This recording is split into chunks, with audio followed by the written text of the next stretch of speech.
nè ô tô hoa bé tụi dục cô hoa nè còn nhở có tay tí hà nhà cả hai mình dục cái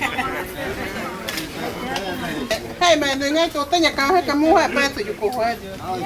à nè tí tôi nói đây mua hai bé thoa ra biểu ya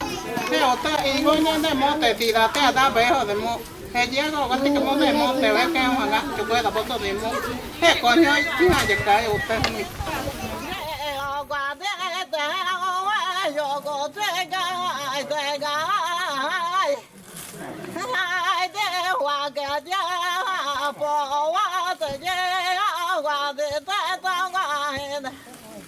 ta quy định như vậy